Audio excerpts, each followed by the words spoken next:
역대 이제 영화 베스트 10에 꼭 제가 포함시키는 영화. 아 진짜 신기한 거는 네. 저기 켄누치 감독하고요. 네. 선생님 사주가 비슷해요. 와, 이야, 이런. 생일이 아마 나랑 같아요. 같죠? 네. 17일로. 이야. 내가 켄노치를 만날 명분이 확실히 생겨요. 아, 그렇지. 안녕하세요. 신의 대본 소보로입니다. 오늘은 영화로운 나의 사주 시간인데요. 오늘도 함께 이야기 나눌 패널분들 나오셨습니다. 네, 안녕하세요. 네, 명식 감독님 반갑습니다. 그리고 오광태 선생님 그리고 오늘 게스트죠. 칸찬 선생님 나오셨습니다. 안녕하세요. 안녕하십니까. 네, 안녕하세요. 아니, 근데 왜 성을 칸찬일로 이렇게 하신 겁니까? 전찬일인데 네. 칸을 좀 많이 다녀왔잖아요. 네. 23번을 다녀와서 30수년의 영화평론가 생활 중에 내세울 건 칸만이 다녀온 곳밖에 없다. 아이도. 네. 평상시에 그 개신교도로서 그냥 습관적 개신교도였기 때문에 명리 이런 거에 대한 관심이 없었어요. 전혀. 그런데 나이 들면서 삶의 이치라는 거, 주역의 의미 이런 거를 나도 좀 나이가 들면서 좀 느껴가니까 이래저래 관심을 갖게 됐죠. 명리학이라는 게 사실 종교랑 상관이 없는 건데 그렇죠. 한국에서는 이제 토속 신앙과 이렇게 융합되면서 뭐 점이나 미신으로 이제 오해를 받는 면이 있죠. 근데 오늘 여기서 다루는 거는 이제 미신은 아니고요. 그렇죠. 네. 그리고 명리학적 저는 관점에서 미신이라는 용어에 대해서도 이제는 다르게 접근을 해요. 왜 그러냐면 개신교가 아주 훌륭한 점도 많지만 기본적으로 잘못한 게 너무 이분법적으로 뭐 당연하지만 나머지를 전부 그냥 심지어 민족 종교마저도 다 미신으로 몰아갔잖아요. 그래서 나중에 이제 역사에 대한 관심을 갖고 이렇게 접근하다 보니까 이거는 새로 봐야 되네. 그래서 저는 그 무당이라는 단어도 싫어했어요. 무속이라는 용어를 다 싫어했어요. 네. 근데 지금은 그렇게 안 봅니다. 그러다 보니까 점뿐만이 아니고 그래서 미신이라는 용어를 예전처럼 부정적으로만 보지 않고 그러니까 다르다라는 관점으로 접근하면 좀 미신도 그렇게 비난해야 될 것은 아니라고 생각을 하고 있습니다. 저도 이 신의 대본을 하지만 저도 원래 모태신앙 개술 신자고요. 사실 또 전 공대생이에요. 그러니까 저도 뭐 젊은 시절에는 이런 어떤 명리나 이런 거를 정말 저도 완전히 이렇게 거의 아예 배척하다시피 아예 이랬는데 이런 어떤 서로 사람들과의 삶에서의 관계성에 대한 조금 폭넓은 지표 같은 것이 뭐가 있을까 고민해봤더니 사실 MBTI 끼키가 16단계잖아요. 근데 이 명리는 주어진 환경과 그렇죠. 공간 이건 진짜 수백만 가지로 분열될 수 있고 뭔가를 볼 수 있어서 저는 사실 되게 스토리를 파악하고 스토리 쓰는데 매우 큰 도움을 주고 있어요. 그래서 제가 네. 승부 영화를 보고 나서 그 바둑의 매력은 무한성이잖아요. 결국에는 몇 개의 글자로 무한 세계를 펼치는 거잖아요. 그래서 굉장히 흥미롭다라는 생각을 해요. 그래서 흔히들 사람들이 이제 오해하는 것 중에 하나가 이제 명리가 통계다라는 말을 오해를 하는데 사실 통계가 아니라 이제 규명한 원리거든요. 우주를 바라보는 원리 알고리즘에 더 가깝지 않을까 생각을 합니다. 하여튼 그럼 본격적으로 얘기를 좀 나눠봐야 할 텐데요. 네. 영화로운 나의 사주는 게스트 분께서 이제 영화 한 편씩 가지고 나와야 되는데 네.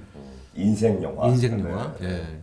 한찬 선생님은 오늘 어떤 영화를 가지고 나와요? 네, 인생영화가 뭐 하도 많아가지고. 그렇겠죠. 예. 근데 이제 역대 이제 영화 베스트 10에 꼭 제가 포함시키는 영화. 변화하되 변질되지 않는 위대한 감독. 네. 영국이 낳은 켄 루치 감독의 다니엘 블레이크. 아, 네. 매우 훌륭한 영화죠. 그렇죠. 네. 2016년 네. 칸 영화제 황금 조연상을 받았습니다만은 네. 평생을 몫으로 살아온 한 남자가 있습니다. 네. 심장에 이상이 생겼어요. 그러니까 이제 수당을 일을 못 하는 거야. 의사가 더 이상 당신 일할 수 없다. 그래갖고 이제 수당을 받기 위해서 이제 관을 찾아가는 거지. 근데 이게 세상이 디지털로 바뀌고 막 이래가지고 막 인터넷을 이거 미치겠는 거야. 자기는 이것도 못 하고. 그래서 거기서 엄청 고생하면서 스트레스를 받고 있는데 거기에 런던에서 뉴캐슬, 거기가 이제 뉴캐슬로 벌어지는데 뉴캐슬로 이사 와서 그 정착하려는 한 여인과 두 아이. 근데 이 다니엘을 보니까 이 사람들은 자기보다 더 고생을 하거든.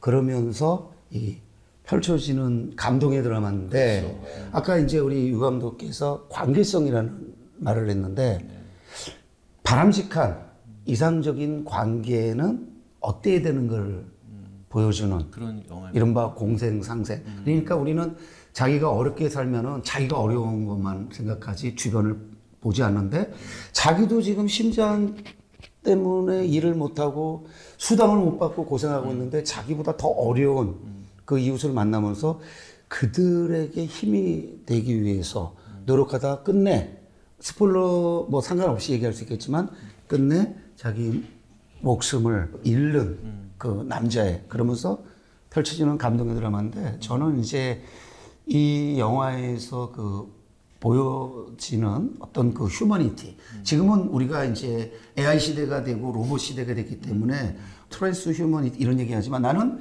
여전히 휴머니티는 중요하다라고 생각하는 사람이에요.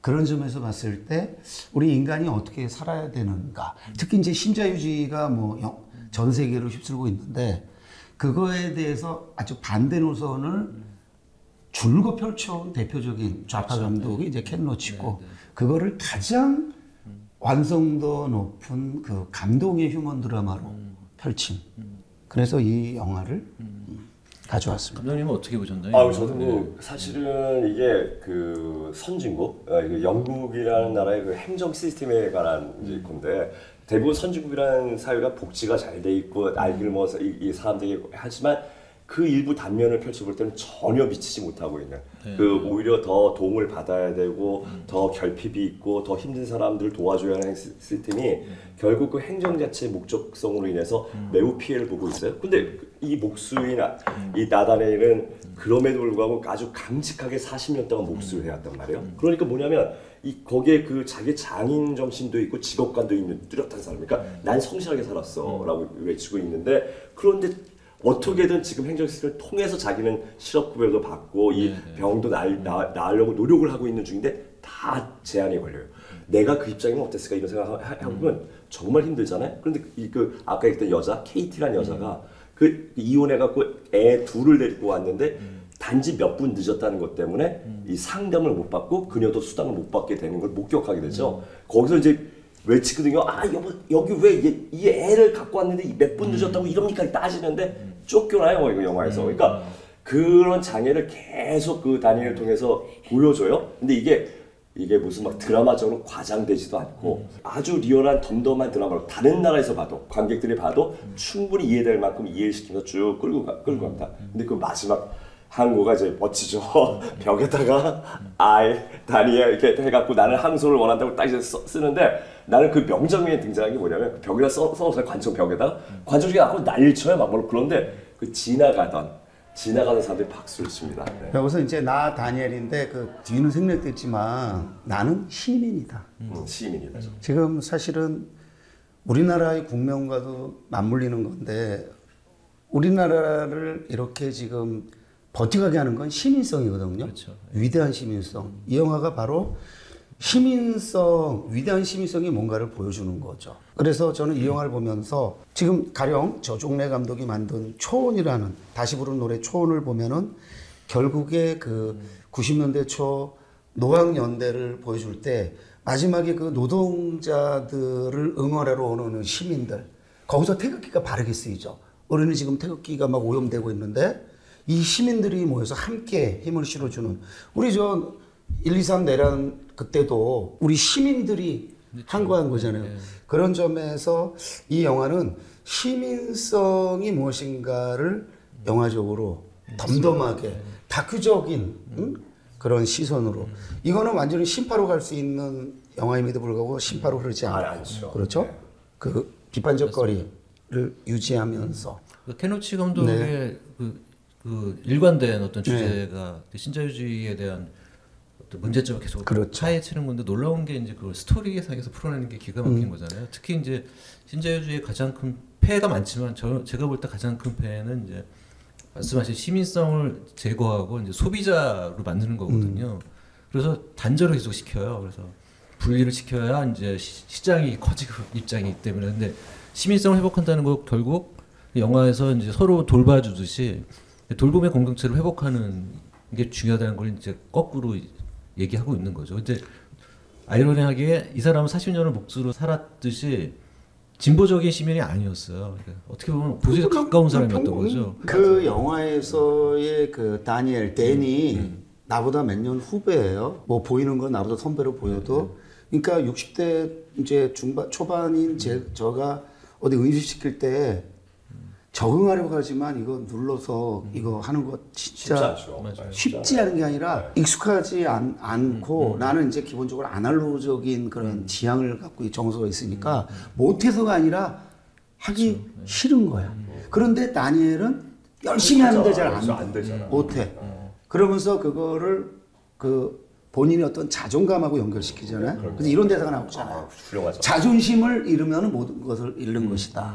그래서 내가 그걸 보면서 아 영국이 사실 자본주의 종주국이잖아. 선진국이고 세계에서 가장 아름다운 도시가 런던이라고 하는데 물론 거긴 뉴캐슬이긴 하지만은 그 자본주의 1등 선진국의 이면을 뭐 이렇게 그렇죠. 신랄하지만 민낯을 까발린 거죠. 그렇다고 그러니까 아니 아주 설득력 있게 저 대사를 언제 치냐하면 결국 자기가 그렇게 노력했는데 계속 장애가 걸리가 나 안 해. 안 해 딱 할 때 저 대사를 딱 치거든요. 그러니까 그게 아주 영화적으로 저는 정말 놀라운 영화입니다. 네. 저희 이제 그 영화로운 나의 사주의 그 선택한 영화를 가지고요. 네. 이 본인의 사주랑 분석을 같이 하거든요. 네. 왜 이 영화를 골랐는지가 나올 텐데. 그래요? 탁쌤 오래 기다리셨는데. 째려봤는데 나는 아니 째려보시는 건 아니야. 이건 모르면은 나를 미워하는 거야? 뭐야? 탁쌤의 이야기가 궁금합니다. 아유 궁금해요. 일단 저기 선생님의 사주를 미리 전달 받았잖아요. 네. 그거에 대한 얘기를 좀 해주시고요. 이 영화를 상택한 거와의 상관관계. 진짜 신기한 거는 네. 저기 케누치 감독하고요. 네. 선생님 사주가 비슷해요. 와, 이야, 생일이 아마 나랑 같아요. 같죠. 네. 17일로 야. 의식을 못했는데 내가 같은 2월 17일. 그렇죠. 네. 그럼 아까 했던 그 성격 월지가 같아요. 네, 그러면? 월지도 같아요. 근데 거기 정관이고 여기 평. 내가 켄노치를 만날 명분이 확실히 생겨. 그렇지. 관이라는 코드를 가져요. 그러니까 관이라니까 인디식대 관 중에 우리가 성격 유형이 있거든요. 네. 그러니까 저는 비거비거인 재성이고 선생님은 관이에요. 근데 관인데도 평관이라는 코드를 갖고 있고요. 여기도 케노치도 천간에 평관을 갖고 있고 월지는 정관이지만 하여튼 평관격이에요. 그러니까 그래서 평관의 세상을 봐요. 항상. 평관의 세상이란 거 뭐냐면 관이라는 것은 내가 선택받는 걸 말해요. 그러니까 살아남는 걸 말해요. 내가 항상 선택받는 사람으로서 타인한테 내가 왕따 당하거나 무시당하거나 너무 싫어해요. 그러니까 인정받고 싶은 욕구가 진짜 강하거든요. 그리고 항상 사람들한테 쓸모있는 인간이 되고 싶어하고 도움되는 인간이 되고 싶어하고 이게 이제 자기 미치겠다. 네, 욕망이 되는 거죠. 그게 자기 성격 유형이 되거든요. 욕망이래. 나는요. 그래요. 나는 지금 쓸모란 말을 하셨잖아.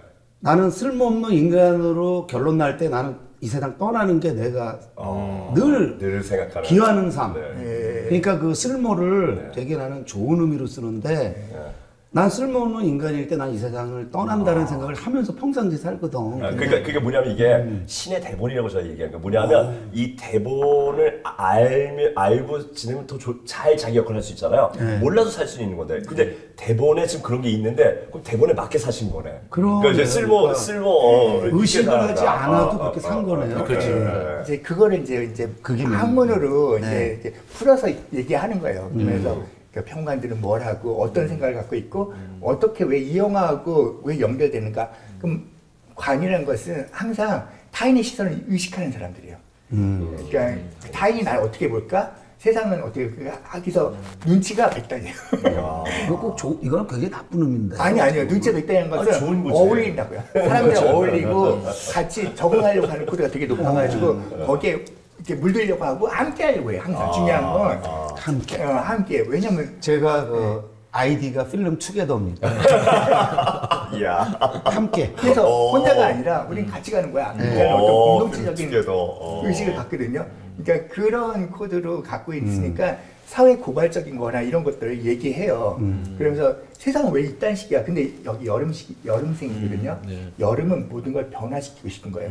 근데 이 영화에서 제일 중요한 건 그 세상은 하나의 형식주의로 돌아가거든요. 금이라는 형식, 이미 틀이 맞춰진 걸로 다 돌아가요. 그거에 대해서 여름은 그 가을이 만들어 놓은 잘못된 법칙들을 이렇게 고치고 싶거든요. 정의로 와요. 그러니까 정의와 형식은 달라요.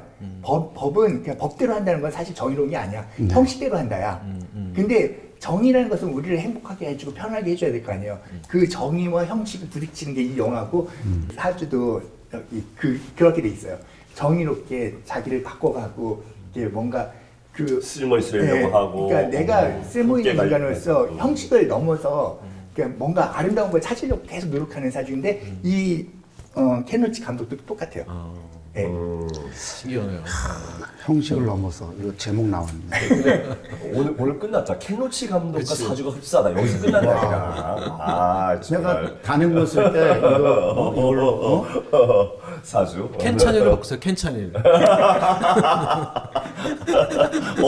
괜찮았어요, 뭔가.